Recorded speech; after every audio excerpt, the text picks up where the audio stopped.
રાજ્યસભાના સાંસદ સતીશસિંહ ગોહિલે બજેટને નિરાશાજનક ગણાવ્યું. બેરોજગારી માટે સરકાર દ્વારા કોઈ પ્રયત્નો નથી કરાયા. બજેટમાં કેન્દ્ર સરકારનું બજેટ સંપૂર્ણ નિરાશાજનક છે.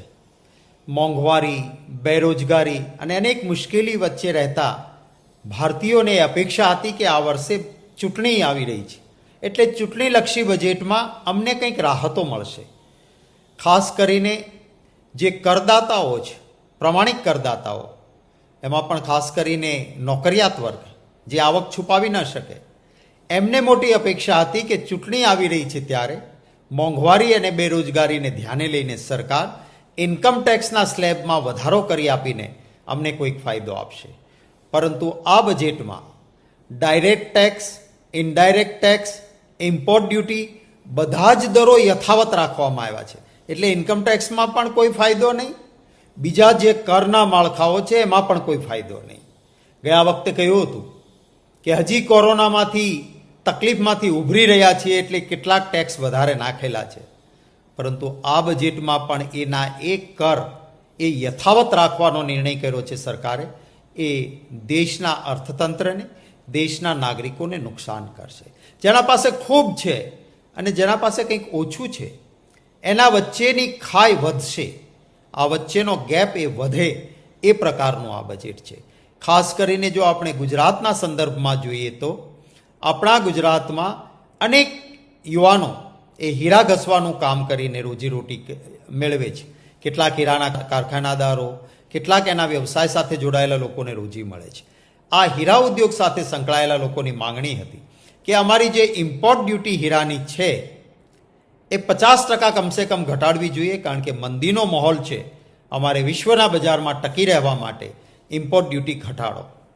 મેં પણ આપણા પ્રધાનમંત્રીશ્રીને પત્ર લખ્યો હતો કે આપ પણ ગુજરાતના છો, ત્યારે હીરા ઉદ્યોગને ફાયદો થાય એટલા માટે મંદી છે એવા સંજોગોમાં ઇમ્પોર્ટ ડ્યુટી એ 50% ઘટાડજો. આ બજેટમાં 1% પણ ફાયદો હીરા ઉદ્યોગને થાય એ રીતે ઇમ્પોર્ટ ડ્યુટી ઘટાડી નથી.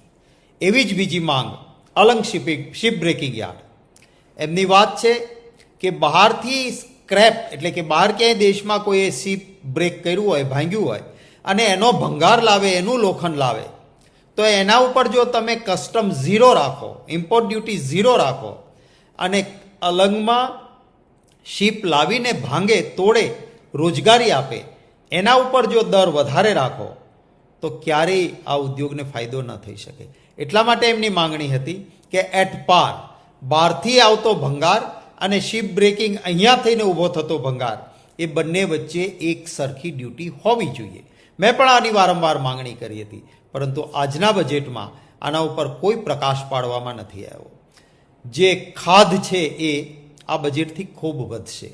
કેટલાક સુવાળા શબ્દો છે, જાહેરાતો છે, પરંતુ હું એ જઈને પછી બજેટના ફળવાયેલા નાણાંની જોગવાઈ જોતો હતો તો જે શબ્દોની સજાવટ કરી છે એને અનુરૂપ કામ કરવા માટે જે નાણાં ફળવાવા જોઈએ એ નાણાંની ફાળવણી જ નથી.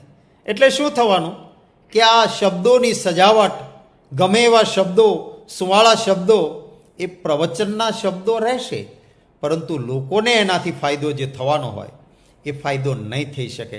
અને એટલા માટે પણ આ બજેટ એ સંપૂર્ણ નિરાશાજનક બજેટ છે. મારે એ પણ કહેવું છે કે જે રેલવેની વારંવાર વાત આ બજેટમાં થઈ છે, ગતિની વાત થઈ છે, પરંતુ ગતિ કરતાં વધુ જરૂરી એ સલામતી છે. હમણાં રેલવેના અકસ્માતો વધ્યા. નિષ્ણાતોએ કહ્યું કે ફોલ્ટી સિગ્નલ છે, સિગ્નલમાં ભ્રષ્ટાચાર થયો છે, કેગે પણ કહ્યું, પરંતુ સલામતી માટેની કોઈ ચિંતા આ સરકારે કરી હોય એવું દેખાતું નથી.